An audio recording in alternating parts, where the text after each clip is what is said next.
সুদামার চরিত্র আপনারা জানেন, কিন্তু এই কে সেই সুদামা যিনি দ্বারকায় গেলেন আর আমার ভগবান কৃষ্ণ নিজের হাতে শুধু চরণ ধোয়ালো নয়, চরণ ধৌত করা জল আমার কৃষ্ণ পান করলো।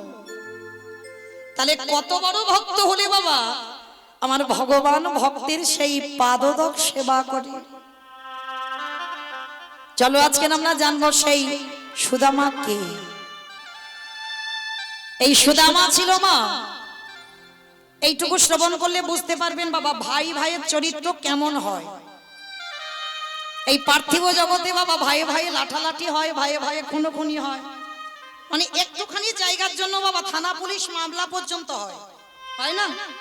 যেন একটু জায়গা আমার বেড়ে যায়। কিন্তু মায়ের একবার ভেবে দেখেছো কার জায়গায় তুমি শিল্পথাপতি করো? কি গো, কার জায়গা? বাঁশি বাজলেই যেমন কারার জায়গা তেমন পড়ে যাবে, তোমাকে ঘরে ফিরতে হবে। তাহলে ওইটুকু একটু বেশি হবে একটু কম হবে, এর নিয়ে ভাইয়ে ভাইয়ে লাঠালাঠি, ভাইয়ে ভাইয়ে খুনোখুনি, ভাইয়ে ভাইয়ে থানা পুলিশ, ভাইয়ে ভাইয়ে পাঁচিল তুলে দেওয়া হয়, ভাই ভাইয়ের মুখ দেখা হয় না। কিমা পার্থিব জগতে হচ্ছে না? হচ্ছে তো। কিন্তু যদি ভাই ভাইয়ের চরিত্র শুনতে হয়, আমার মুখ থেকে এখন শ্রবণ করবেন কেমন ভাই হয়। ত্রেতা যুগে বাবা এই সুদামা কে ছিল? যার জন্য তো ভগবান তার চরণামৃত চরণ ধৌত করা জল পান করলো। কেন করলো? কারণ এই সুদামা তো যেমন তেমন ভক্ত নয়, যিনি ছিলেন ত্রেতা যুগে রঘুপতি রামচন্দ্রের ভাই। আমরা এখানে সবাই বলি বাবা আমার রামকে লক্ষণ বেশি ভালোবাসতো, সেটা স্বাভাবিক ভাবার কথা। কেন? কারণ রাম 14 বছর বনবাস হলো, লক্ষণও তার সঙ্গে সঙ্গে চলে গেল 14টা বছর। তাহলে এই হিসাবে লক্ষণ তো বেশি ভালোবাসে, কিন্তু না, লক্ষণের থেকে 1000 গুণেও বেশি ভালোবাসতো আমার ভরত ভাই। রামের প্রতি ভরতের প্রেম কেমন ছিল জানো? ও মায়েরা, রাম যখন বনবাস যায়, বলো তো দেখি ভরত কোথায় ছিল? মামার বাড়ি। ভরত ছিল মামার বাড়ি। আর মামার বাড়ি থেকে ফিরে বাবা যখন কইকেয়ী মায়ের দাসী মন্থরা মন্থরাকে প্রশ্ন করেছিল, মন্থরা আমার জ্যেষ্ঠ কই? কইকেয়ী বলেছিল পিতৃসত্য পালনার্থে তোর মা কইকেয়ীর কথা রাখতে সে বনবাস। যখনই বলেছে না ভরতের মাথায় যেন বিনা মেঘে বজ্রাঘাত পড়েছে। কেমন ভাই ভাই দেখো, বিনা মেঘে যেন বজ্রাঘাত মাথায়। পাগল হয়ে গেল ভরত, সঙ্গে সঙ্গে বনবাসে ছুটলো দাদার সঙ্গে দেখা করবে বলে। আর দাদা তখন ছিল বাবা চিত্রকূট পর্বত। যারা গেছেন দেখবেন, আপনাদের চরণ ধুলা নিয়ে আমার সৌভাগ্য হয়েছে বাবা। সেই চিত্রকূট পর্বত যেখানে সতু অনুসুমা মা থাকতো, আজও আছে। যেখানে আমার রামচন্দ্র মাতা জানকীকে নিয়ে গিয়ে প্রতিদিন নিত্য জঙ্গল থেকে ফুল পেড়ে আমার জানকী মায়ের মানে সীতা মায়ের খোপাতে ফুল গুঁজে দিত। আজও যারা যাবেন চিত্রকূট পর্বতে গিয়ে দেখবেন যেখানে রামচন্দ্র দাঁড়িয়ে সীতামার ওই শৃঙ্গার করে দিত না, আজও সেই পাথরের উপরে আমার রামচন্দ্রের চরণের চিহ্ন রয়েছে। আজও আপনারা প্রশ্ন করতে পারেন, মৌমিতা আমরা যদি রোজ একটা পাথরের উপরে দাঁড়াই, সে পাথরে কি পায়ের ছাপ পড়বে? পড়বে না তো। তাহলে রামচন্দ্র ত্রেতা যুগে ওই পাথরের উপরে রোজ দাঁড়াতো, সেখানে চরণের চিহ্নটা পড়লো কি করে? পরশমণির পরশে যদি লোহা সোনা হয়, এই জগতে আমার ভগবান যদি কাউকে পরশ করে, কি গো তার দেহটা তার বস্তুটা সোনার থেকে মূল্যবান হয়ে যায়। রামচন্দ্র যখনই পাথরে পা দিত, পাথর যেন গলে জল হয়ে যেত। যার জন্য তো পায়ের ছাপটা পড়ে আছে, যেমন কাদাতে পা দিলে কি রকম হয়, তাহলে রাম পরশ করেছে পাথরে যেন নরম হয়ে গেছে কাদার মতো, যার জন্য ওই রকম পায়ের চিহ্নটা পড়েছে। দেখবেন গিরি গোবর্ধন পর্বত, যারা বৃন্দাবনে যাবেন গিরি গোবর্ধন পর্বতে দেখবেন যখন আমার গোবিন্দ ওই গোবর্ধনের মাথায় উঠে যখন মুরলী বাদন করত, ধবলি শ্যামলী কালী কমলী মঙ্গলী তারা সবাই ওই মুরলীর ধ্বনি শ্রবণ করে তারা কৃষ্ণের কাছে ছুটে যেত। বংশীর ধ্বনি শ্রবণ করে দেখবেন ওই মানে গরু বাছুরদের পায়ের ওঠার চিহ্ন আছে। তাহলে আপনারা কি বলবেন, গরু বাছুররা যে উঠেছিল তারা কি নামেনি? নেমেছিল তো, তাহলে নামার চিহ্ন নেই কেন? কারণ ভগবান যেখানে বসে মুরলীর ধ্বনি করলো না, গিরি গোবর্ধন যেন কাদার মতো নরম হয়ে গেছে, যার জন্য তো গরু বাছুর যখন উঠছে তখনই পায়ের চিহ্নগুলো আজও আছে। গিয়ে দেখবেন গরুর পায়ের দাগ আজও আছে। কে বলে যার যেমন ভাব তার তেমনই লাভ। তুমি ভক্তির নয়ন নিয়ে গেলে তোমার দর্শন হবে, আর যদি তোমার ভক্তির নয়ন না থাকে সেই সব নয়নে ভগবত দর্শন হয় না। এইবার যেই না বাবা আমার ওই জানকী মা, ওইখানে আমার রামচন্দ্র দাঁড়িয়ে আছে, ভরত অযোধ্যা থেকে চিত্রকূট পর্বত গেছে, ষষ্ঠাঙ্গে দণ্ডবত প্রণাম। এই জায়গাটা মা খুব মন দিয়ে শুনবেন, ভাই ভাই কেমন হয়, বড় দাদাকে কেমন করে সম্মান করতে হয়। ষষ্ঠাঙ্গে দণ্ডবত প্রণাম ভরতে। যেই না প্রণাম করেছে রামচন্দ্র বলছে, ভাই তুই এখানে এসেছিস কেন, খবর পাসনি? আমি তো পিতৃসত্য পালনার্থে তোর মা কইকেয়ীর কথা রাখতে 14 বছর বনবাস, 14 বছর পূর্ণ না হলে তুমি যেতে পারবো না।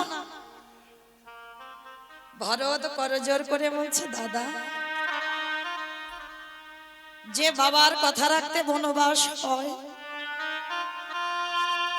যে মায়ের কথা রাখতে বনবাস হয়, সে কি কোনোদিন একটা ভাইয়ের কথা শুনে অযোধ্যায় ফিরবে? তা তুই তো জানিস আমি ফিরবো না, তাহলে এলি কেন ভাই? দাদা তোমাকে দুটো প্রশ্ন করতে এসেছিলাম। প্রশ্ন? ঠিক আছে বল ভাই কি প্রশ্ন? আচ্ছা দাদা, আমার মা যে বাবার কাছে দুটো বর চেয়েছিল, ভালো করে শুনবেন, ভরত বলছে রামচন্দ্রকে, আমার মা যে বাবার কাছে দুটো বর চেয়েছিল, আচ্ছা দাদা আমার মা কোন বরটা আগে চেয়েছিল? দুটো বর তো, রাম বনে যায় আর ভরত রাজা হবে, এই দুটো বর কোন বরটা আগে চেয়েছিল আমার মা? আপনারা বলেন কোন বর? ভরত রাজা হবে। প্রথম বরটা ছিল আমার ভরতই যেন রাজা হয়, তারপরে বলেছিল রাম যেন 14 বছরের জন্য।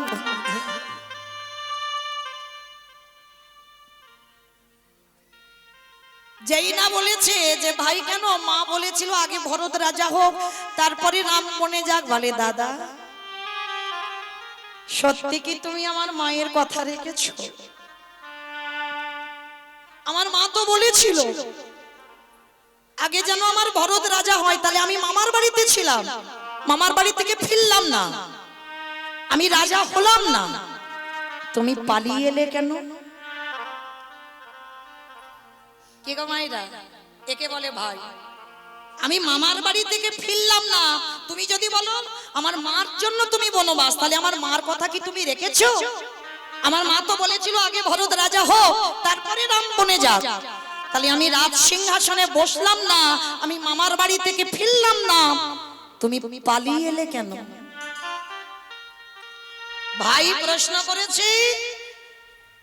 রঘুপতি রামচন্দ্র মাথাটা নিচু করে আছে, মাথাটা নিচু করে বলে উঠল, ভাই এতদিন পরে তুই বুঝতে পেরেছিস, যেটা জগতে কেউ বুঝতে পারলো না সেটা তুই বুঝতে পেরেছিস। কারণ আমি পিতৃসত্য পালনার্থে শুধু বনবাস নয়, আমি কইকেয়ী মায়ের কথা রাখতে বনবাসে নয়, আমি যদি বনবাসে নাই আসতাম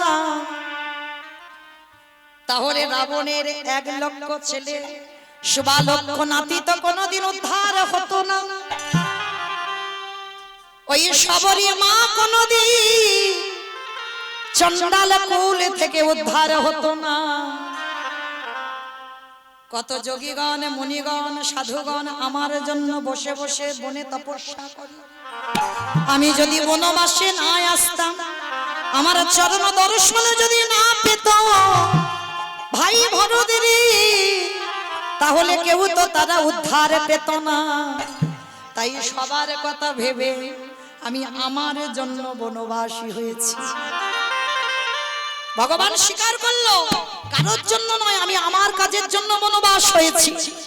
যেটা জগৎ বুঝতে পারলো না, জগৎ জানলো ওই কেই মা ছলনা করে নিজের ছেলেকে রাজা করবে বলে তাই রামকে বনে দিয়েছে, এটাই জগতে জেনে গেল। কিন্তু না, এটা ঠিক নয়। রামচন্দ্র নিজের জন্য গেছে, নিজের কাজের জন্য গেছে। আজকে সেই রামচন্দ্রকে প্রণাম করলো ভরত। দাদা, একটা জিনিস চাইবো, তুমি দেবে দাদা? কি চাস বল ভাই?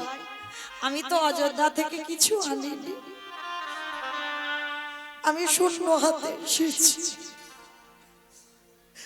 আমার কাছে কিছু নেই, তোকে দেবার মতো আছে দাদা? আছে, বল কি চাস? দাদা গো, একটা কথা মনে রেখো, তুমি 14 বছর বনে থাকবে, থাকো, আমি বারণ করছি না। কিন্তু 14 বছর হয়ে গেলে তুমি অযোধ্যায় ফিরে যেও। আর যদি 14 বছর পরে একবেলা বয়ে যায়, তুমি গিয়ে দেখবে তোমার ভরতের মরা দেহটা পড়ে আছে।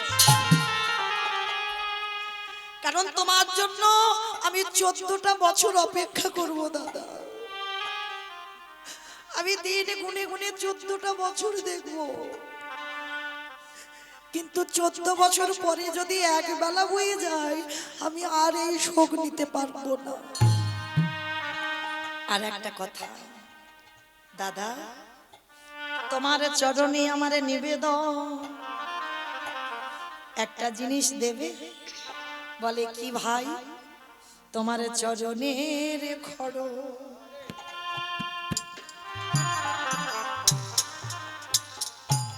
তুমি আমায় দাও, আমি আর তো কিছু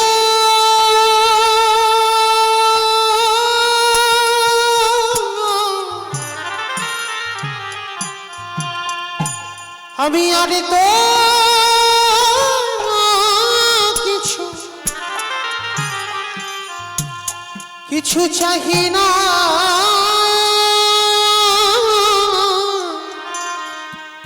চাহি না দাদা। তোমার চরণের খড় তুমি আমায় দাও হে। ভাই তুই আমার খড় নিয়ে কি করবি? ওগো দাদা গো, যে জায়গাটা তোমার জায়গা, সেই জায়গাতে আমি জীবনে কারণে বসাতে পারবো না। কারণ অযোধ্যার রাজা হওয়ার যোগ্যতা শুধু তোমার আছে, তাই সিংহাসন শুধু তোমারই দাদা। তো 14 বছরে যখন তুমি বনে থাকবে, আমি কথা দিলাম দাদা, ওই সিংহাসনের নিচে আমি বসবো, ওই খড়ম যুগলে আমি ওই সিংহাসনে রেখে দিয়ে আমি নয়ন জলে খড়ম ধোয়াইব। আমি অন্য কিছু চাহি না হে, ওই নয়ন জলে খড়ম যুগল ধোয়াইব। রামচন্দ্র বলল ভাই তুই আমায় এত ভালোবাসিস, ওই সিংহাসনে তুই বসবি না, 14 বছর আমার ঘরম সেবা করবি, তাহলে তো তোর কাছে আমি ঋণী হয়ে যাব। তবে আমি কথা দিলাম ভরদের, এর পরের জন্মে আমরা দুজনে আর দাদা ভাই হব না। কেন? এ জন্মে আমি মিথ্যা বলেছি, তবু তুই ছোট বলে কোনো প্রতিবাদ করতে পারলি না। কারণ আমি অযোধ্যা থেকে আমার কাজের জন্য এসেছি, কিন্তু সবাই আমার কইকেই মায়ের ওপরে দোষ চাপিয়ে দিচ্ছে। তাহলে এ জন্মে আমি বড় দাদা, তুই ছোট বলে প্রতিবাদ করতে পারলি না। এর পরের জন্মে আর আমরা ভাই ভাই হব না, এর পরের জন্মে আমরা দুজনে হব বন্ধু বন্ধু। মনে রাখবে মা, বন্ধু সম্পর্কটা এমনই একটা সম্পর্ক না, বন্ধু যদি বড় হয়, আমার থেকে বন্ধু অনেক বড়, যদি সম্পর্ক বন্ধু হয়, তাহলে বাবা আরেক বন্ধু আরেক বন্ধুকে মারতে পারে, আরেক বন্ধু আরেক বন্ধুকে শাসন করতে পারে, আরেক বন্ধু আরেক বন্ধুর উচ্ছিষ্ট প্রসাদ পেতে পারে। সে বড় হলেও কেন, সম্পর্কটা দেখতে হবে, আমাদের বন্ধুত্ব সম্পর্ক। তা রামচন্দ্র বলছে এর পরের জন্মে আমরা দুজনে বন্ধু হব। শোন, সেদিন তো আর আমি বড় দাদা হব না, আর তুই আমার ছোট ভাই হবি না। তাই সেখানে আমাদের তো, তুই যে আমার শাসন করতে পারবি না এমন তো নয়, আমরা বন্ধু হব। সেদিন হব আমি বৃন্দাবনের কৃষ্ণচন্দ্র, আর সেদিন তুই আমার ভরত ভাই নয়, সেদিন তুই হবি আমার সুদামা বন্ধু। এই যে 14টা বছর আমার খরম যুগল সিংহাসনে রেখে তুই পূজা করলি, তোর চোখের জলে আমার খরম ধোয়াইলি। যেদিন তুই সুদামা হবি, যেদিন তুই আমার সঙ্গে দেখা করতে যাবি দ্বারকায়, আমি দ্বারকায় তোকে প্রথমে দর্শন করে আমি কি করব জানিস, আমার স্বর্ণ সিংহাসনে ছেড়ে দিয়ে সেই সিংহাসনে তোরে বসাবো। শুধু বসাবো নয়, আমি নিজের হাতে চরণ ধোবাবো। শুধু ধোবাবো নয়, ওরে সুদামা হয়ে যেদিন যাবি, ওই চরণ ধোবাবো নয়, আমি কি করব জানিস, আমি চরণ ধোবা ধোবা জলে পানে করিব আমি এই প্রতিজ্ঞা,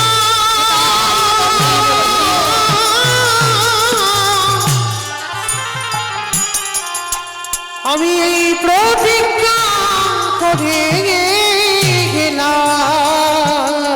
সেদিন চরণ ধোয়া যাওয়ার আমি পান করিব। আজকে সেই ভরত ভাই হলো সুদামা, আজকে সেই সুদামা ভগবান আমার 24 জন বন্ধু নিয়ে আজকে যাচ্ছে কোথায়, ভগবান আমার বিনোদ খেলা খেলবে। আমাইরা বিনোদ খেলা মানে কি খেলা গো? বিনোদ খেলা মানে কি খেলা? বিনোদ খেলা মানে নাকি ফ্রি ফায়ার খেলা? বিনোদ খেলা মানে কোনো খেলার নাম নয়। যেমন আগেকার দিনে আমার বাবারা কি করতো, কবাডি খেলতো, খেলতো তো, ফুটবল ক্রিকেট, এগুলো খেলার নাম। আর আমার মায়েরা কি খেলতো গো? পুতুল খেলেছো? পুতুল খেলেছো? আমি পুতুল খেলেছি। গীত গীত খেলেছো? খেলেছো গীত গীত? বউ বসন্তি খেলা, এগুলো আমাদের খেলা ছিল, তাই তো? ছোটবেলায় যখন স্কুলে যেতাম তখন ওইগুলো খেলা হতো। কিন্তু সব থেকে প্রিয় খেলা হচ্ছে পুতুল খেলা। হ্যাঁ, সব থেকে পছন্দের খেলা আমাদের ছিল পুতুল খেলা। তো যাই হোক, এখন তার ও সব খেলা নেই বাবা, এখন তো একটাই খেলা, নারী পুরুষ ওই একটা ছোট মতো, ওটাই খেলা। তো যাই হোক, আজকে ভগবান বিনোদ খেলবে। বিনোদ কথার অর্থ হচ্ছে নতুন। বিনোদ মানে কোনো খেলার নাম নয়, বিনোদ কথার অর্থ হচ্ছে নতুন, মানে ভগবান প্রতিদিন নতুন নতুন খেলা করে। আজকেরও নতুন খেলা খেলবে। সমস্ত বন্ধুরা, আজকের ভগবানের 12 জন প্রধান আর 12 জন উপপ্রধান, 24 জন বন্ধু আর আমার ভগবান কৃষ্ণ। এইবার কি করেছে বলছে, শোন, আজকের একটা নতুন খেলা খেলা হবে। বলে কি খেলা? বলে কাঁধে চড়া আর কাঁধে করা। তা সবাই বলছে আরে কে কাঁধে চড়বে আর কে কাঁধে করবে, বলে কেন আজকের খেলায় যে চোর হবে সে কাঁধে চড়াবে, আর যারা চোর হবে না সবাই চড়বে।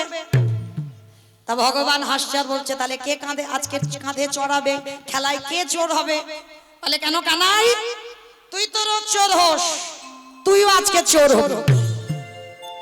ভগবান আজকের কি জানি কি হয়েছে বাবা, জেদ ধরে বসে আছে আজকের আমি চোর হবই না, আজকে তোদের মধ্যে কেউ একজন চোর হ। এবার সবাই বলছে কেউ চোর হতে রাজি হচ্ছে না, কারণ আজকের খেলার মনটাই তো আলাদা, কাঁধে চড়ানো মানে অনেক কষ্টের ব্যাপার, কাঁধে নিয়ে ঘুরে বেড়াতে হবে, গিরি গোবর্ধন পরিক্রমা করে আসতে হবে বাবা, একটুখানি রাস্তা নয়, খেলার মন আজকে। এবার সবাই বলছে কানাই তুই রোজ চোর হবি আজকের হবি, আর আমার গোবিন্দ একেবারে জেদ ধরে বসে আছে আজকের আমি খেলায় চোর হব না হব না হব। তা কেউ যদি না চোর হোক তাহলে খেলা হবে কি করে? ভগবান হচ্ছে দাঁড়া দাঁড়া দাঁড়া দাঁড়া, একটা মাথায় বুদ্ধি ঢুকেছে। বলে ওরে বাবা কানাই কি বুদ্ধি ঢুকলো? বলে শোন, যতজন বন্ধু ততগুলো পাতা আনবো, আর ততগুলো পাতা নেব, কিন্তু তার ভিতরে একটা পাতা ছিদ্র করে দেব, সবার চোখ বেঁধে দেব, আর সবার চোখ বেঁধে দেওয়ার পরে সব পাতাগুলো এক জায়গায় ঘেঁটে দেব, নাড়াচাড়া করে দেব, তার ভিতরে একটা ছেঁড়া পাতা থাকবে, আর যে বন্ধু ওই চোখ বাঁধা অবস্থায় পাতা তুলবে, যার ভাগ্যে ছেঁড়া পাতা পড়বে সেই হবে আজকের খেলায় চোর। ভগবানের প্রস্তাবটা শুনে বন্ধুরা বলছে ঠিক আছে কানাই, এইটা মন্দ বলিসনি, তাহলে ঠিক আছে সবার চোখ বেঁধে দে। যতজন বন্ধু ততগুলো পাতা এনেছে, সবার চোখে বাবা কাপড় বেঁধে দিয়েছে, সবার চোখ বাঁধা। ভগবান বলছে বন্ধু কেউ কিন্তু চোখ খুলবি না, কেমন? আমি যতক্ষণ না পাতা তুলবো ততক্ষণ তোরা দেখবি না। ঠিক আছে তাই হবে, সবার চোখ বেঁধে দিয়েছে। ভগবান কি করেছে, একেবারে আঁচলে নিয়ে পাতাগুলো নাড়াচাড়া করে দিয়েছে, তার মধ্যে একসঙ্গে মিশে গেছে ছেঁড়া পাতাটা। এইবার সবাই চোখ যখন ধরেছে একটা একটা করে পাতা তুলছে, সবার শেষে আমার গোবিন্দ পাতা তুলবে। পাতাটা যেই না তোলা হয়ে গেছে এবার বলছে বন্ধু এবার চোখ খোল। সবাই চোখ খুলেছে, সবাই চোখ খুলে বাবা তাকিয়ে দেখে না সবার ভাগ্যে ভালো পাতা, আর গোবিন্দ আমার যেই না হাতটা খুলেছে না গোবিন্দের ভাগ্যে ছেঁড়া পাতা পড়েছে। সবাই বলে বলেন কানাই চোর কানাই কানাই চোর কানাই চোর। চুপ কর চুপ কর, চোর চোর বলতে লজ্জা করে না? হ্যাঁ রে, আমি যে চুরি করি, আমি চুরি করে কি একা একা খাই? আমি তো তোদেরকে সবাইকে দিয়ে খাই। তোরা সেই জঙ্গলে বললি, মধুমঙ্গল বলল যে আমার একটু অন্য খাবার ইচ্ছে হয়েছে, ব্রাহ্মণ পাড়াতে গিয়ে আমি নিজে কত গালিগালাজ খেয়ে, কত অভিশাপ আমার মাথায় নিয়ে আমি তোদের জন্য অন্নের ব্যবস্থা করে দিলাম। তোরা বললি ক্ষীর সর নবনী খাবো, আরে শুধু কি আমি খাই? পীরের উপরে পিড়ি দিয়ে আমি পারতে পারি না, তবু আমার বাঁশিটা দিয়ে ভাণ্ড ছিদ্র করে আমি একা খাই না, তোদেরকে দিয়ে খাই। কিন্তু গোটা বৃন্দাবন গোটা জগৎ সবাই শুধু আমার বলে চোর, তাতে আমার দুঃখ নেই, আমাকে চোর বলে বলবো। কিন্তু আজকে তোরা আমায় চোর বলছিস কেন? আমার কাঁধে চড়বি এই তো, তাহলে চোর বলার কি আছে? আয় কি আমার কাঁধে চড়বি, আগে ওঠ। আচ্ছা মায়েরা, ভগবান তো খেলার আগে পণ করেছিল আমি আজকে চোর হব না, বলেনি? ভগবান তো বললো আজকের খেলায় আমি চোর হব না। তাহলে যিনি বিশ্বের স্রষ্টা মালিক ভগবান, যার ইচ্ছাই জগৎ চলে, সেই ভগবান আজকের কি পারতো না ওই ছেঁড়া পাতাটা কাউকে দিয়ে দিতে? নিজে পারতো না ভালো কথা দিতে?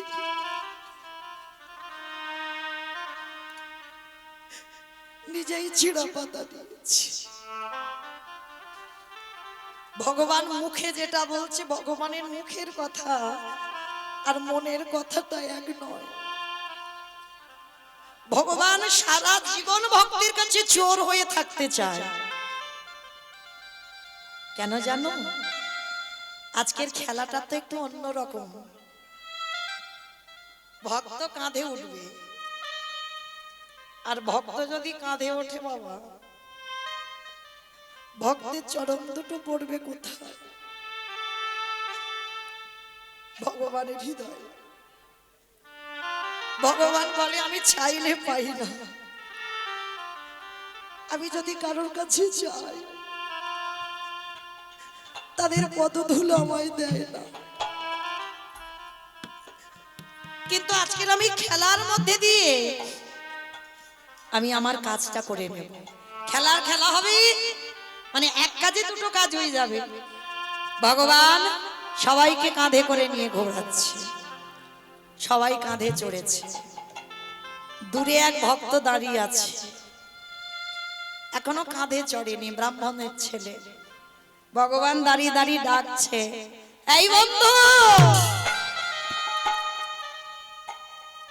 বন্ধু রে, কিরে কাঁদছিস? তোর চোখে জল? ও বুঝেছি, আমি সবাইকে কাঁধে চড়িয়ে নিয়েছি, আর তোকে বুঝি চড়াবো না, ওই জন্য তোর কষ্ট হচ্ছে।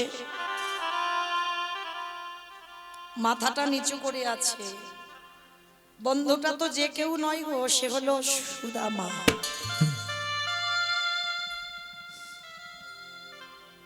সুদামা বলছে আমি কাঁধে চড়বো না। ভগবান তো জেদ ধরে বসে আছে। এ যে আমার ভরত ভাই, কত প্রেম দিয়ে কত ভালোবাসা দিয়ে আমার খরম 14 বছর সেবা করেছে, একে তো আগে কাঁধে নিতেই হবে। ভগবান জোর করে কাঁধে তুলে নিয়েছে সুদামাকে। ভগবানের চোখের জল সুদামার চরণে পড়ছে। সুদামা বুঝতে পারছে না। সুদামা বলছে কানাই, তোর কষ্ট হচ্ছে, অনেকক্ষণ ধরে তুই সবার কাঁধে কাঁধে ছড়িয়েছিস, তোর কষ্ট হচ্ছে, তুই ওই জন্য তো কাঁদছিস, এবার নামিয়ে দে না ভাই।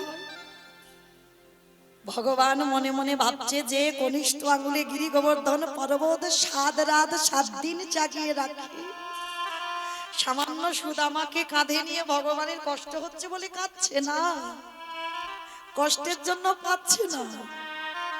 তাহলে ভগবান কাঁদছে কেন জানো? আরে তো চরণ ছাড়বো না খে, রাঙা চরণে যখন এই হৃদে ধরেছে, আর তো চরণ ছাড়ব না হে। যেই না সুদামার চরণ দুটো নিয়ে আমার কৃষ্ণ চোখের জলে তার চরণ দুটো ধৌত করে দিচ্ছে, সুদামা বলছে কানাই তুই থাম, তোর কষ্ট হচ্ছে, তোর চোখের জলে আমার দুটো চরণ ভিজে যাচ্ছে, এবার আমায় নামিয়ে দে, আর আমি কিছুতেই উঠবো না তোর কাঁধে। ভগবান তার নিজের মনের কথাটা কিছু বলল না। সন্ধ্যা হয়ে এলো, সন্ধ্যার সময় যে যার গরুর পালে নিয়ে ঘরে ফিরল। কিছুদিন পর কৃষ্ণ বলরাম এরা পাঠশালায় ভর্তি হয়েছে বাবা। মথুরা জেলার অন্তর্গত অবন্তীনগর গ্রাম সন্দীপনীমণির পাঠশালায়। সুদামা বায়না ধরেছে মার কাছে গিয়ে, ওমা মা গো আমিও যাব পাঠশালায়। না বাবা না, তুই আমার একমাত্র ছেলে, আমি তোকে পাঠাতে পারবো না, তুই কোথায় যাবি? আর কে আমাকে মা বলে ডাকবে? মা, আমার কৃষ্ণ পাঠশালায় ভর্তি হয়েছে, আর আমি যদি লেখাপড়া না করি, আমি যদি পড়াশোনা না করি, সমাজ আমাকে ভালোবাসবে না, একটু তো পড়াশোনা করতে হয়। ও মা, কথা দিলাম আমি পড়াশোনা শেষ করে আমি তোমার কাছে ফিরে আসব। তা মা বলছে বেশ যাবি, যা, যাবার সময় একটা কাজ করবি, ওই গুরুদেবের চরণ স্মরণ করতে করতে যাবি। জয় গুরু, জয় গুরু, জয় গুরু জয়, তুমি গুরু মাতা পিতা তুমি সর্বময়। জয় গুরু জয় গুরু জয় গুরু জয়, তুমি গুরু মাতা পিতা তুমি সর্বময়। যেই নামে সেই কৃষ্ণ ভজ নিষ্ঠা করি, নামের সহিতে আছে আপন শ্রী হরি। যেই নামে সেই কৃষ্ণ ভজ নিষ্ঠা করি, নামের সহিত আছে না কোনি শ্রী হরি। সততে নারায়ণ ত্রাতিরা, তারপরে শ্রী কৃষ্ণ বলিতে জয় গুরু জয় গুরু জয় গুরু জয়, নিতাই গৌর পিতা তুমি সর্বময়। জয় গুরু জয় গুরু জয় গুরু জয়, তুমি গুরু মাতা পিতা তুমি সর্বময়। তুমি গুরু মাতা পিতা তুমি সর্বময়। একেবারে গুরুদেবের নাম করতে করতে বাবা ওই অবন্তী নগরের সন্দীপনী মনির আশ্রমে গিয়ে গুরুদেবের চরণে গিয়ে সুদামা ছাড় খেয়ে পড়ল, চিৎকার করে ডাক দিল গুরুদেব। ওগো গুরু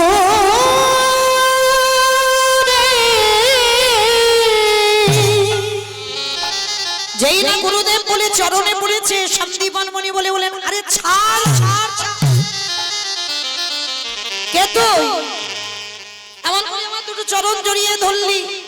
থাকিস কোথায়? নাম কি? বাবা মাকে? বাড়ি কোথায়? পরিচয় কি? সুদামা করজোর করে বললেন, আমি ব্রাহ্মণ কুলের ছেলে, আমার নাম সুদামা। দূরে দাঁড়িয়ে দাঁড়িয়ে আমার ভগবান কৃষ্ণ দর্শন করলো। সুদামা, আমি চলে এলাম বলে তুইও থাকতে পারলি না। কৃষ্ণ গুরুদেবের কাছে গিয়ে বলছে, গুরুদেব গুরুদেব, ও খুব ভালো ছেলে, ও আমার বন্ধু সুদামা, ওকে তুমি আশ্রয় দাও। শোনো কৃষ্ণ, তোমার কথা শুনে আমি ওকে আশ্রয় দিলাম, তবে একটা কথা মনে রেখো, ও যদি কোনোদিন অন্যায় কাজ করে, কোনোদিন ভুল কর্ম করে, আমি কিন্তু ওকে আশ্রম থেকে বের করে দেব। গুরুদেব, আমার সুদামা কোনোদিন ভুল করতেই পারে না, তুমি তো জানো না, ওকে দেখলে তুমি বুঝতে পারবে। আর গুরুমা ছিল বাবা, যার নাম হচ্ছে মহামায়া। মহামায়া এসে যেই না সুদামাকে দেখেছে, দেখা মাত্র চমকে উঠেছে। কেন? 5 বছর আগে ছেলে মধুমঙ্গল বাবা জলে ডুবে মারা গেছে। সুদামাকে দেখতে একেবারে হুবাহু মধুমঙ্গলের মতো। আর যেই না সুদামাকে দেখেছে, মহামায়া ছুটে গিয়ে বলছে, গুরুমা গিয়ে বলছে, এই তো আমার মধুমঙ্গল, এই তো আমার হারিয়ে যাওয়া ছেলে, এই তো আমি পেয়েছি। সুদামা বলছে, মা, আমি তোমার মধুমঙ্গল নই, আমি তো সুদামা না, তুই সুদামা নস। আজকে থেকে তুই আমার সন্তান হয়ে, আমার মধুমঙ্গল হয়ে থাকবি। দূরে দাঁড়িয়ে দাঁড়িয়ে ভগবান আমার মৃদু মৃদু হাসছে। গুরুমা, যখন তোমার কেউ ছিল না, তখন ছিলাম আমি, এখন তোমার সব হলো, পরেরটা সবাই জানে। ভগবান হাসছে আর বলছে, গুরুমা, সুদামাকে পেয়ে তুমি আমায় ঠেলে দিচ্ছ। তুমি বোধহয় জানো না, বাবা চৈতন্য চরিতামৃত গ্রন্থে একটা কথা আছে, বাবা আমায় ভজে মাগে বিষয় সুখ, অমৃত ছাড়ি দিই সংসারে দুঃখ। কৃষ্ণ কহে আমি বিজ্ঞ, সেই মূর্খে বিষয় কেন দিব, সাচরণ অমৃত দিয়ে তারে বিষয় ভুলাইব। নিতাই গৌর প্রেমানন্দে হরি বল। ভগবান বলছে, আমি জ্ঞানী, আমি মূর্খ নই। কোন ভক্ত যদি বিষয় বৈভবে ডুবে যায়, ভগবান বলছে, আমি তাকে বিষয় বৈভব দিই না, আমি আমার চরণামৃত দিয়ে তার বিষয় বৈভবটাকে ভুলিয়ে দিই। গুরুমা, আর তুমি সুদামাকে পেয়ে তুমি আমায় ভুলে যাচ্ছ। তৈরি হয়ে থেকো গুরুমা। এ জগতে বাবা সবার চরণ ধরে বলি, পৃথিবীতে সবাই চলে যায়, কেউ কোনোদিন গৌর গোবিন্দ চরণ ভুলেছে।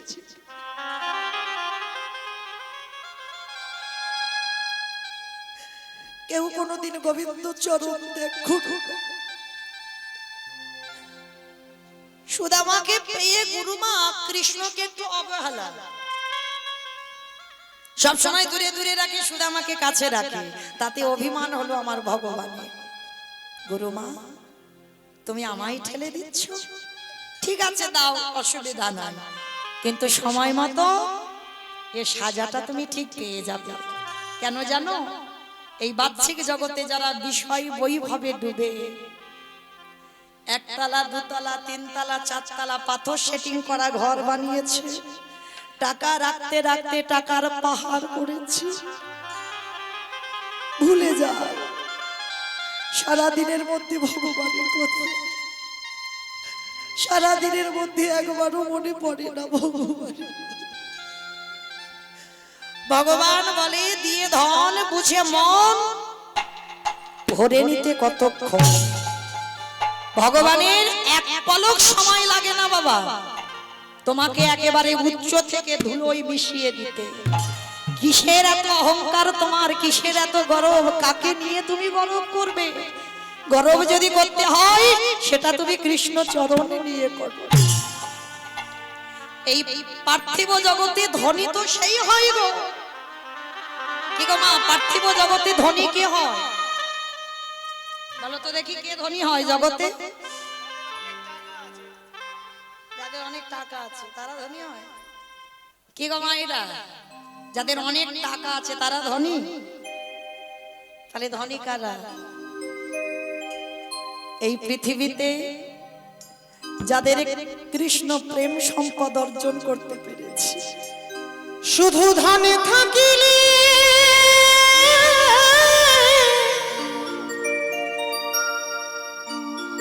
হয় না ধনী, হরি বল। কৃষ্ণ ধন যার নাই হিয়া, কে ধনী কে কে বা ধনী কে বা গরিব বোঝা বড় দায়। দাদা একটু মনিটরটা বলে কে বাড়াও। বা ধনী কে বা গরিব বোঝা বড় দায়। কৃষ্ণ ধনে যারে ভরা হৃদয়,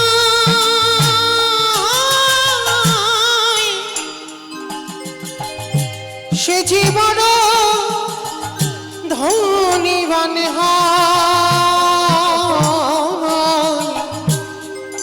তার সাথে কি তুলনা হয় সারা বিশ্বময়।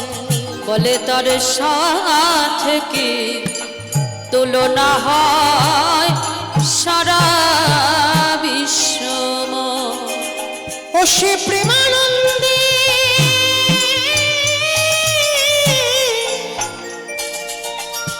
ভেসে ভেসে, ও সে প্রেমানন্দে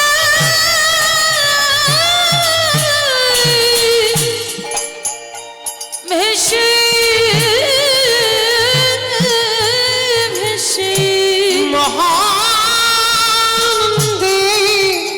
ঢেউ খেলা, কে বা গরিব কে বা ধনী তারে হও না যতই উজিরি রাজা,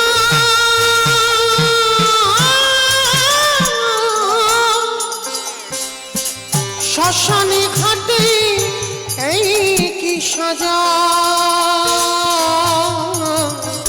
বুঝবি সেদিন কেমনে মজা তারে দুনিয়ায়। বুঝবি সেদিন কেমন মজা তারে দুনিয়া। সে প্রেমানন্দে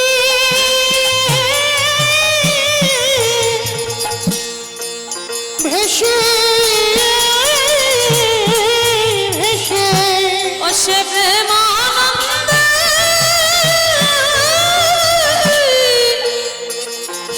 ভেসে ভেসে মহানন্দে ঢেউ খেলা কে বা ধনী কে বা গরিব বোঝা বলো কে বা ধনী কে বা গরিব বোঝা সে কে বা ধনী কে বা গরিব বোঝা গুরুমা কৃষ্ণকে সরিয়ে দিয়ে সুদামাকে কোলের কাছে রাখে। কিছুদিন পরে গুরুমা বলল, কৃষ্ণ রান্নাশালে একটু কাঠ নেই বাবা, একটু কাঠ এনে দে তো দেখি। সুদামা বায়না ধরেছে, ও মামা আমিও যাব, আমিও কৃষ্ণের সঙ্গে যাব। না বাবা না, আকাশ মেঘাচ্ছন্ন, কখন বলতে কখন বৃষ্টি নামবে, আমি তোকে যেতে দিতে পারবো না, আমি তোকে ছাড়বই না আমার কাছ থেকে। মানে কৃষ্ণের কিছু হয় হোক তাতে অসুবিধা নেই, কিন্তু সুদামাকে ছাড়বে না। আর সুদামা যে ধরেছে আমি যাব, কৃষ্ণ তো যাচ্ছে। মা বলছে ঠিক আছে যাবি যখন বলছিস চল, একটা কাজ কর। মা কি করেছে, চুরি করে কিছু ছোলা ভিজিয়ে দিয়েছিল, ছোলাগুলো নিয়ে আঁচলে বেঁধে দিয়েছে। এই সব যদি তোর খিদে পায় খেয়ে নিস। আর একটা কথা বলি, কৃষ্ণকে দিবি না, কেমন? তুই খিদে পেলে একা একা খাবি। কি গো মায়েরা, দরজা জানালা বন্ধ করে দিয়ে চুপি চুপি একটা কথা বললে, আমি শুনতে পেলাম না, আমি দেখতেও পেলাম না, কিন্তু দেখবার মালি যে শোনবারও মালি, সে যে বসে আছে অভিমান হলো। গুরুমা সামান্য ছোলা তো, সেটা সুদামাকে দিয়ে তুমি বলে দিচ্ছ যেন কৃষ্ণকে না দেয়, কিন্তু তুমি তো জানো না সুদামা আমার না দিয়ে খাবেই না, আমায় দেবে তবে খাবো। আঁচলে বেঁধে দিয়েছে। দুই বন্ধু জঙ্গলে কাঠ কুড়াতে যাচ্ছে, মেঘাচ্ছন্ন আকাশ, মুহুর মুহুর বজ্রপাত। হঠাৎ বাবা একটা গাছের ডাল ভেঙে কৃষ্ণের গায়ে পড়বে। সুদামা ছুটে গিয়ে একেবারে কৃষ্ণকে বুকে জড়িয়ে ধরেছে, কানা কানা। একেবারে গাছের ডালটা ভেঙে সুদামার গায়ের উপরে পড়েছে। ভগবান তাকিয়ে বলল, সুদামা তুই আমায় এত ভালোবাসিস? কানাই ভালোবাসার কথা বলছিস, এক্ষুনি যদি ডালটা তোর গায়ে পড়তো, যদি তোর কিছু হয়ে যেত। ভগবান হাসছে আর বলছে, কেন রে, আর তোর গায়ে পড়লো যদি তোর কিছু হয়ে যায়? কানাই আমাদের কিছু হলে সারাবার জন্য, ভালো করবার জন্য, সুস্থ করবার জন্য তুই আছিস, কিন্তু তোর যদি কিছু হয়ে যায়, তোর যদি কিছু হয়ে যায়, তোকে ভালো তো আমরা করতে পারবো না। ওই জন্য আমাদের যা কিছু হয়ে যা, কিন্তু আমার কৃষ্ণ যেন ভালো থাকে। দুই বন্ধু জঙ্গলে কাঠ কুড়িয়ে এক জায়গা করেছে, টিপ টিপ করে বৃষ্টি পড়ছে। সুদামা গাছের ডালে বসেছে আর আমার গোবিন্দ গাছের তলায় বসে আছে। সুদামা ডাকছে, কানাই আই না, একটু গাছে উঠে দুইজনে বসি। ভগবান আজকের একটা পরীক্ষা নেবে বাবা, ওই জন্য বলছে, বন্ধু আজকের আমি তো গাছে উঠতেই পারি না। হাই ভগবান, ভগবান নাকি গাছে উঠতে পারে না।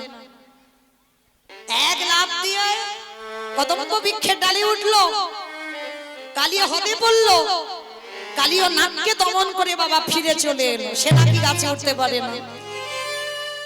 রাসমঞ্চে সেই ব্রজঙ্গনাদের প্রত্যেক প্রত্যেকের বস্ত্র চুরি করে ভগবান একেবারে কদম্ব বৃক্ষের ডালে ঝুলিয়ে দিল। তিনি নাকি গাছে উঠতে পারে না। পীরের উপরে পিড়ে দিয়ে ননি পেড়ে খায়, তিনি নাকি গাছে উঠতে পারে না। কিন্তু আজকের একটা ভগবানের কাজ আছে, একটা ছলনা। সুদামা গাছের ডালে বসে বসে বা বড্ড খিদে পেয়েছে, মনে মনে ভাবছে তাই তো খিদে, কষ্ট পাচ্ছি কেন? মা তো ছোলা দিয়েছে, তাহলে কষ্ট পাবো কেন? ছোলাগুলো নিয়ে কি করেছে সুদামা? গাছের ডালে বসে বসে একটা একটা করে ছোলা খাচ্ছে, ছোলার খোসাগুলো পড়ে যাচ্ছে। আর পর তো পর একেবারে কৃষ্ণের সামনেই পড়ছে ছোলার খোসাগুলো। আর খিদের জ্বালাই বাবা খেতে খেতে সুদামা সব খেয়ে ফেলেছে। এই এইবার কি হবে? কৃষ্ণকে তো দিলাম না, গুরুমা বলে দিল কৃষ্ণকে দিবি না, সত্যি তাই হয়ে গেল। যা কৃষ্ণ তো দেখেনি, বলে দেব যে আমার সেই কাঠ কুড়াতে কুড়াতে কখন আঁচল থেকে খুলে সব পড়ে গেছে। কৃষ্ণ তো দেখতে পাইনি। ভগবানের কাছে কিছু বলতে লাগে না বাবা, তিনি হলেন অন্তর্যামী, ভক্ত বাৎসল্য ভগবান, ভক্তাধীন ভগবান। ভক্তের অন্তরের ভিতরে যে কি চলছে না, ভগবান আগে থেকে বুঝতে পেরে যায়। ওই জন্য বাবা গিয়ে মানত করতে লাগে না যে আমার ছেলের একটা চাকরি করে দাও, আমার স্বামী যেন ভালো হয়ে যায়, আমার বউ যেন ঘরে ফিরে আসে। মানত করতে লাগে না। কেন জানো? তিনি অন্তর্যামী, তিনি যেটা করে তোমার মঙ্গলের জন্যই হয়। তো আজকে যেই না বাবা এসে কি করেছে, সুদামা তো খেয়ে ফেলেছে, মনে মনে ভাবছে দেখেনি তো কৃষ্ণ। এই মনের কথাটা ভগবানের কানে গিয়ে বেঁধেছে। সুদামা এত বড় মিথ্যা? ঠিক আছে, আমি তোকে জিজ্ঞেস করব, জিজ্ঞেস করার পরে দেখি তুই কি বলিস। ভগবান তো ছলনাময়, ছলনা করতে ভালোবাসে। গাছ থেকে নেমে এসেছে, দুই বন্ধু কাঠের বোঝা মাথায় নিয়ে গুরু আশ্রমে ফিরছে। ফিরতে ফিরতে চতুরের চূড়ামণি প্রাণ গোবিন্দ আমার জিজ্ঞেস করছে, সুদামা এই বন্ধু, গুরু মাঝে আঁচলে ছোলা দিল, দেনারে দুটো খাই, বড্ড খিদে পেয়েছে।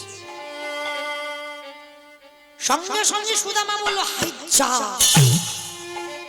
দেখ কানাই আমার আঁচলে দিয়েছিল, কিন্তু সব পড়ে গেছে কখন। যেই না কথাটা বলেছে ভগবান আমার চমকে উঠেছে। এত বড় মিথ্যা! এই জগতের ভক্তরা সবাই মিথ্যা বলে আমার কাছে। সুদামা আমি ভাবিনি তুই আমার কাছে মিথ্যা বলবি, তবে আজ আমি কিছু বলবো না। আমার সঙ্গে যখন মিথ্যা আচরণ করলি, সময় মতো এর ফল তুই পাবি পাবি পাবি। সুদামা বুঝতে পারলো না যে ভগবানের কতটা কষ্ট হলো, কত অভিমান করলো ভগবান। বুঝতেই পারলো না সুদামা। দুই বন্ধু আশ্রমে ফিরে গেল। কিছুদিন পর থাকতে থাকতে বাবা একদিন হঠাৎ রাতের অন্ধকারে সুদামার কি যেন কি মনে হয়েছে, ওই বিছানার উপরে বসে বসে কাঁদে আর চিৎকার করে বলে, আমি বহুদিন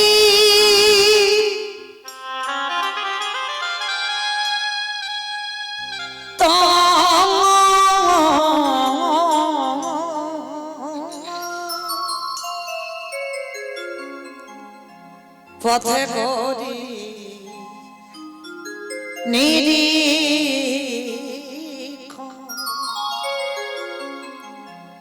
কবে আসিবে মাধব আমার, আমি করি বসে আমি বহুদিন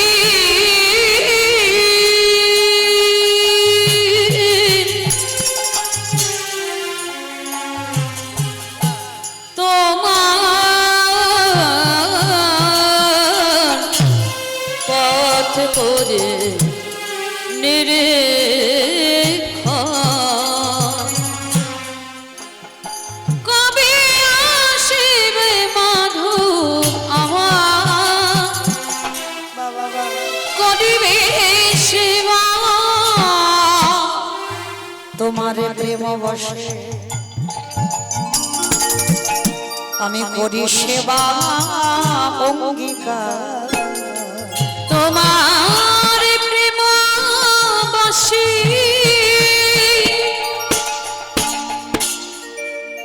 করি সেবা অঙ্গীকার।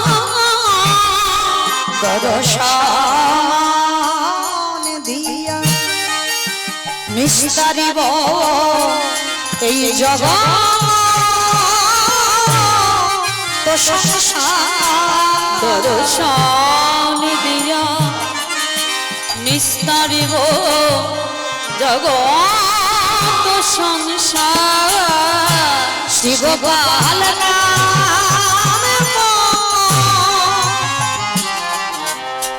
গোবর্ধন ধারি বক্ষে স্থাপিত আমি ইহায় অধিকারী। শ্রী গোপাল নাম গোবর্ধন ধারি বক্ষে স্থাপিত আমি ইহা অধিকারী। দেখা দে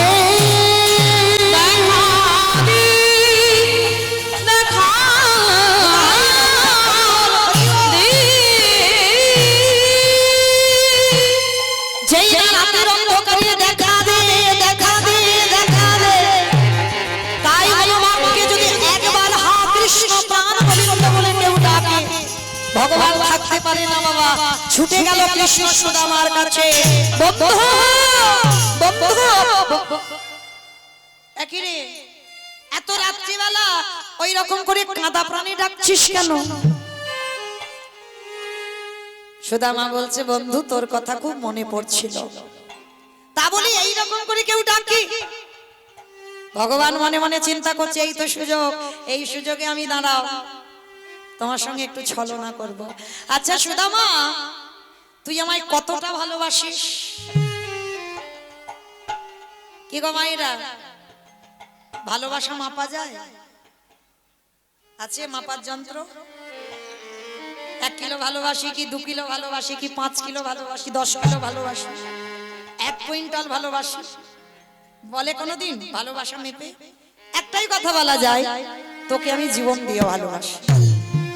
আর একটা কথা বলা যায়, তোর জন্য যদি মরতে হয় এক্ষুনি হাসতে হাসতে প্রাণ দিতে পারি।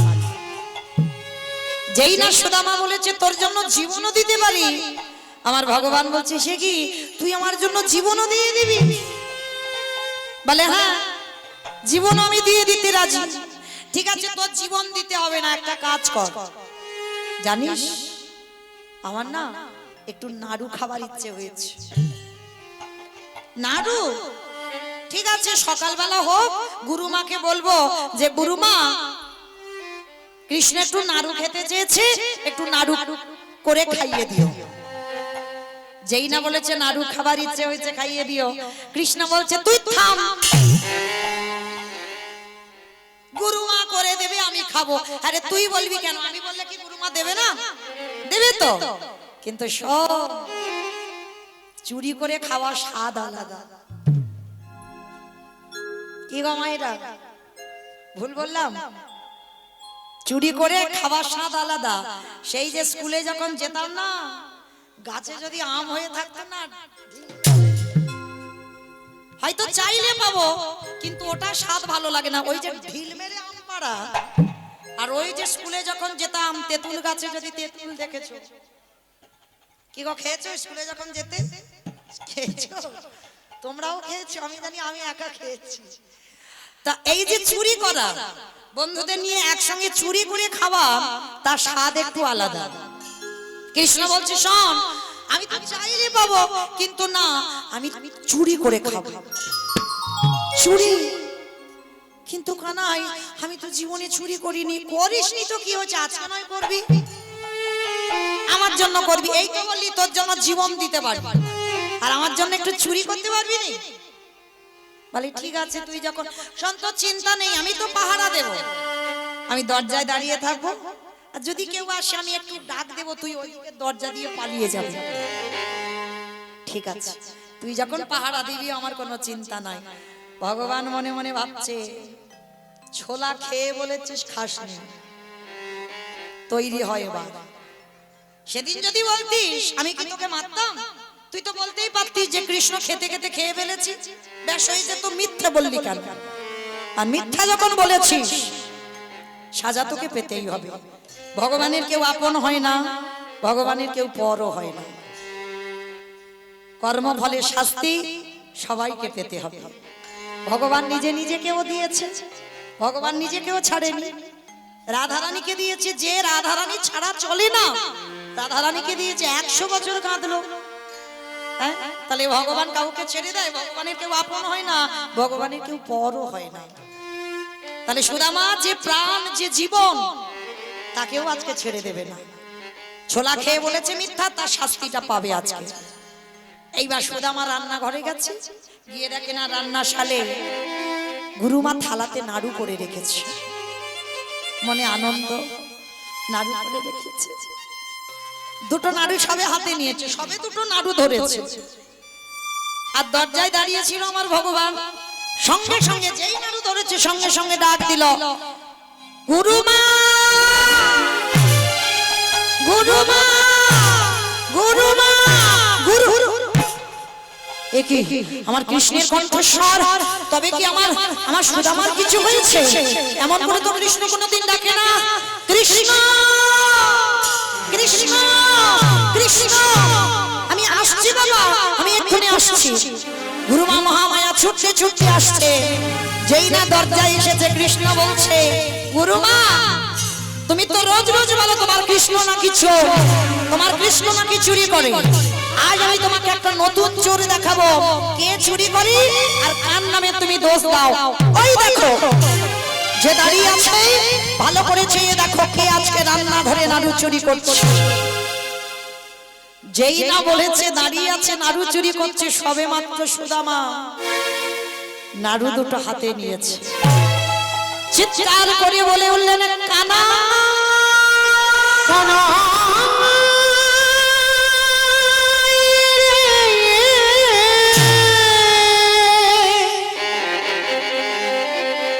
গুরুমা একেবারে হন্তদন্ত হয়ে এসেছে, দেখে না সুদামার হাতে নাড়ু। ছি ছি ছি ছি ছি ছি। আমি ভেবেছিলাম তুই আমার হারিয়ে যাওয়া সন্তান, আমি ভেবেছিলাম তুই আমার মরা ছেলে আবার ফিরে এসেছিস। আমি কত বড় ভুল করেছি, কোনদিন তুই আমার সন্তান হবার যোগ্য নস। তুই শেষে গুরু আশ্রমে নাড়ু চুরি করছিস।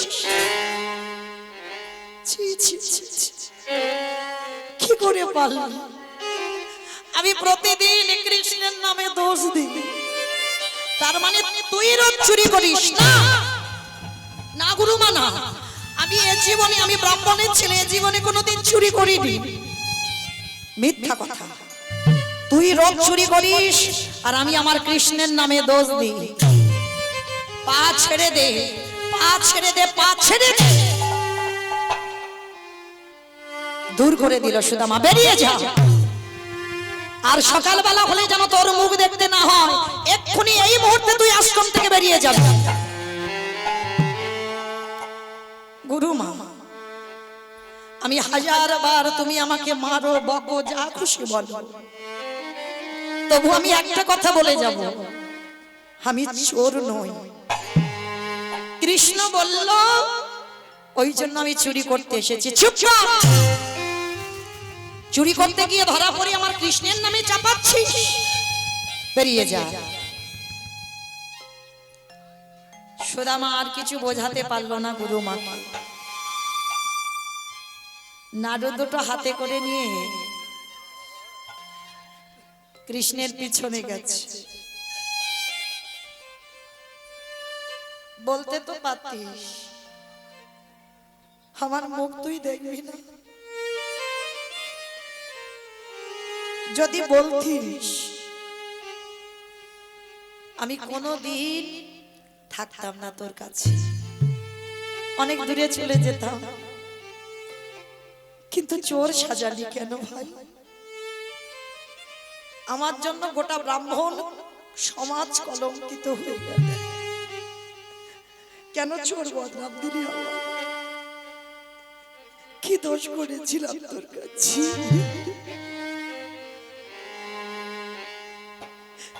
কি অন্যায় করেছিলাম তোর কাছে?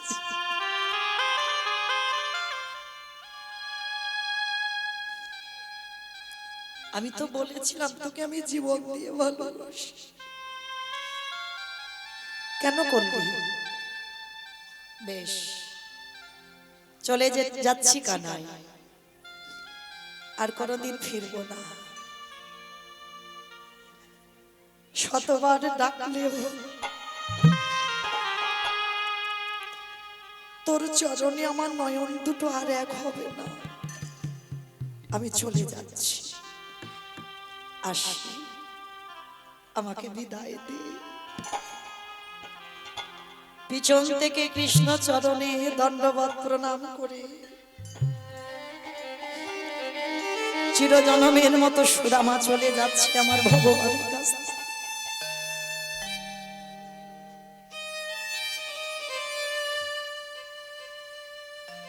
নাড়ু দুটো কিন্তু ফেলেনি মা, নাড়ু দুটো বুকে ধরে রেখেছে। কৃষ্ণের জন্য চুরি করা তো।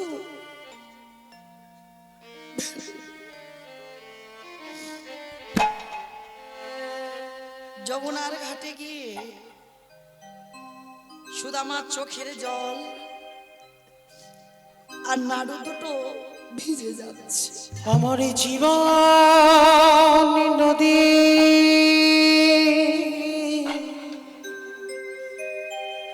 নাইয়া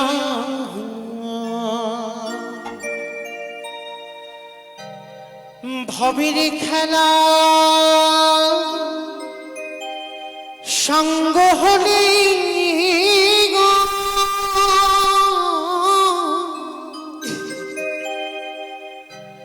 দিও পারে করিয়া আমার